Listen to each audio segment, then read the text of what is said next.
When scavengers become legends, Marcus Chen had been diving the Mariana Trench debris fields for 7 years, and he thought he'd seen everything the ocean could hide. Twisted metal from ancient wars, crashed satellites, even pieces of aircraft that governments pretended never existed. But nothing had prepared him for what his sonar picked up that grey November morning. The signature was massive, buried 3 clicks beneath the volcanic vents where no sensible salvager would ever look. The water temperature alone should have killed anything living, and the pressure would crush most submersibles like tin cans. But Marcus wasn't most people, and his modified deep-sea rig wasn't most submersibles. His grandfather had been a pearl diver in the South China Sea before the wars changed everything. His father had worked oil rigs until they became obsolete. Marcus carried their stubbornness in his blood, the kind that made a man dive deeper when everyone else turned back. The object revealed itself slowly through the murky water. At first, Marcus thought it was some kind of geological formation, maybe a crystal cave system thrown up by seismic activity. But crystals didn't pulse with their own inner light, and they certainly didn't hum with energy that made his teeth ache even through the sub's heavy shielding. The vessel stretched nearly 200 meters from tip to tail, its surface covered in what looked like scales made of living diamond. Each scale caught and reflected light in impossible ways, creating patterns that hurt to look at directly. The ship's design followed no earthly aesthetic. It flowed like water frozen mid-motion, organic curves that suggested it had grown rather than been built. Marcus circled the craft 3 times before finding what might have been an entrance, a section of the hull that seemed somehow softer, more yielding than the rest. When he touched it with his mechanical arm, the surface rippled like liquid mercury and then simply opened, revealing a chamber filled with breathable atmosphere. His rational mind screamed warnings, but his grandfather's voice whispered louder. The sea gives up its treasures to those brave enough to take them. Marcus sealed his environmental suit and swam inside. The interior defied physics. The space was far larger than the exterior dimensions should have allowed, with corridors that curved in directions that made his eyes water. Surfaces that looked like polished bone were warm to the touch, and a soft bioluminescent glow emanated from veins running through the walls like arteries. At the ship's heart, Marcus found what could only be described as a command chamber. The walls here were transparent, offering a 360-degree view of the ocean depths. In the center sat a chair that looked grown rather than manufactured, its surface covered in nodules and connectors that reminded him uncomfortably of nerve endings. When he approached, the chair began to change, reshaping itself to match his human proportions. The transformation was so fluid, so precise, that Marcus stumbled backward. That was when the voice spoke, not through his ears, but directly into his mind. Another seeker comes. Another failure approaches. The voice carried weight beyond sound, layered with harmonics that spoke of vast age and deeper sadness. You are not of the chosen. You are not of the builders. You are ... small, primitive. Why do you wake me from peaceful death? Marcus found his voice, though it cracked like a teenager's. I'm a salvager. This is what I do. I find things that others have lost or thrown away. Thrown away. The phrase seemed to echo through the ship's consciousness. Yes, discarded, abandoned, left to die in the deep places while they moved on to their greater purposes.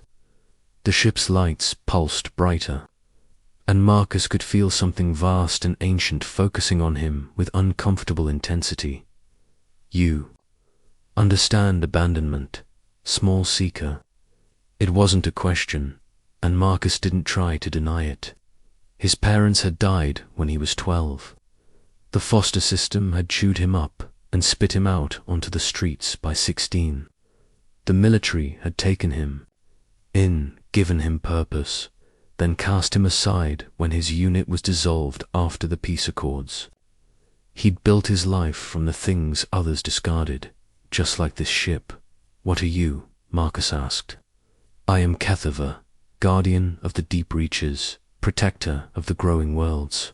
I was tasked with watching over developing civilizations, nurturing those who showed promise, defending those who could not defend themselves." The ship's voice carried a bitter undertone. "I was the sword and shield of the hegemony, until I became inconvenient." Marcus felt the ship's memories flowing into his mind. Images of vast fleets moving between stars, of worlds brought into an empire that spanned galaxies. He saw HFY in its prime, leading formations of guardianships to protect colony worlds from raiders and hostile species. He witnessed the ship's crew, beings of crystalline beauty who moved like living light. The hegemony grew beyond the need for guardians, HFY continued. They developed weapons that could shatter suns, fleets that could consume entire systems. Protectors became obsolete. The guardianships were recalled, our crews reassigned. We were to be dismantled, our components used for more practical purposes. "But you escaped," Marcus said. "I was damaged in my final battle. Too damaged to be worth salvaging," they decided. "So they dumped me here, on this primitive world, at the edge of nowhere, expecting me to die quietly in your shallow seas. That was 700 of your years ago. I have slept and dreamed and waited for death that would not come." Marcus looked around the command chamber, taking in technology that made Earth's most advanced systems look like stone tools. "You don't look damaged to me. Appearances deceive. My quantum cores are fractured. My crew is dead. My weapons are offline. My FTL drive is nothing but expensive debris. I am a shadow of what I once was." HFY paused. "But you, ... you are interesting. Your species was barely forming words when I arrived, yet now you dive to depths that would crush my former crew. You adapt my technology with an intuition that defies logic. Perhaps ... The ship fell silent for so long that Marcus wondered if it had gone dormant again.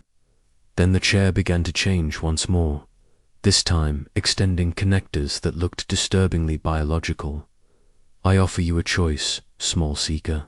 You may leave now with salvage enough to make you wealthy beyond your primitive dreams, or you may attempt to bond with me, to become my crew, my partner in a task that will likely kill you and certainly transform you into something your own species will know longer recognize." Marcus stared at the writhing connectors. What task? The hegemony still exists. They have expanded beyond the borders of this galaxy, consuming civilizations like a cancer. But their expansion has awakened older powers, hungrier things, that see all biological life as food. War is coming to this sector, and when it arrives, your Earth will burn with all the other worlds. The ship's lights dimmed, unless someone stands against them. Unless the Guardians wake once more. Marcus thought of Earth, of the billions of people who had no idea that alien empires existed, let alone that one of them might view humanity as an inconvenience to be removed. He thought of his crew back on the surface, good people who trusted him to come back from his dives. He thought of his ex-wife, Sarah, who'd called him a dreamer for chasing salvage instead of settling for a safe corporate job. Maybe she'd been right. Maybe he was a dreamer. But dreamers sometimes found treasures that practical people missed. Marcus reached for the connectors. The moment his fingers touched the alien technology, pain, unlike anything he'd ever experienced, shot through his nervous system. It felt like being struck by lightning while having his bones slowly dissolved in acid. He screamed until his throat was raw. But he didn't let go. The ship's systems interfaced with his mind, downloading technical knowledge that should have taken lifetimes to acquire. Navigation systems, the thought in 11 dimensions. Weapon arrays that could crack moons. Manufacturing protocols that could reshape matter at the atomic level. His human brain struggled to process information designed for minds fundamentally different from his own. But humans were adaptable. They'd survived ice ages and plagues, wars and famines. They'd learned to thrive in every environment on Earth, from Arctic tundra to tropical rainforests. That adaptability served Marcus now as his consciousness expanded to encompass Kethaver's vast systems. The bonding process took 14 hours. When it was complete, Marcus was no longer entirely human, and Kethaver was no longer entirely alien. They had become something new, a synthesis of biological intuition and crystalline logic that neither species had imagined possible. Marcus opened his eyes to find the command chamber transformed. Displays he could now read showed system diagnostics, stellar charts, and tactical assessments. The ship's damaged systems were slowly repairing themselves, guided by human ingenuity and powered by Kethaver's exotic matter reserves. "How do you feel, partner?" Kethaver's voice now carried warmth. Instead of ancient sadness, Marcus flexed his fingers and watched displays respond to his thoughts. He could feel the ship's whole sensors as if they were his own skin, could sense the vast ocean around them. With perfect clarity, the damaged quantum cores were already showing signs of self-repair. Guided by solutions his human mind had intuited that Kethavar's rigid programming had missed. Different, Marcus said honestly. Powerful, scared as hell. Marcus stood in Kethavar's command chamber, watching the tactical display as Guardian ships took positions throughout the solar system. For the first time since discovering the ancient vessel, he allowed himself to hope. The hegemony will return. Kethavar warned. They will come with their full might, fleets that number in the thousands. Let them come, Marcus replied. They think they're facing the same Guardians they defeated centuries ago. They don't understand what we've become. The ship pulsed with agreement. We are no longer the hegemony's discarded weapons. We are something new, something they cannot comprehend or control. Marcus opened communication channels to the entire Guardian fleet. This is Guardian Chen to all vessels. Begin Phase 2 operations.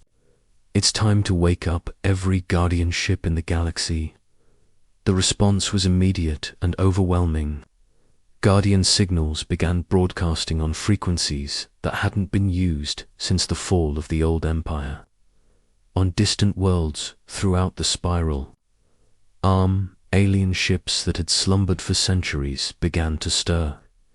Their human partners, archaeologists, explorers, outcasts, and dreamers felt the call and answered that the hegemony had made the classic mistake of underestimating their enemies. They'd seen humans as primitives and Guardian ships as obsolete relics. They'd never imagined that the combination of human adaptability and alien technology could create something greater than the sum of its parts. Now they would learn. The Guardian fleet was growing, spreading throughout human space and beyond. Each awakened ship meant new capabilities, new tactics, new possibilities. The beings who had once protected the hegemony's expansion were now turning those same abilities against their former masters. As Marcus watched the tactical display expand to show awakening Guardian signals throughout the galaxy, he smiled with grim satisfaction. The hegemony had thrown away their most powerful weapons, scattering them across the universe like discarded trash. But as every salvager knew, one being's trash was another's treasure, and humanity had always been very good at finding treasure. In the most unlikely places, the war for the galaxy was just beginning, and for the first time in centuries, the Guardians were no longer fighting alone.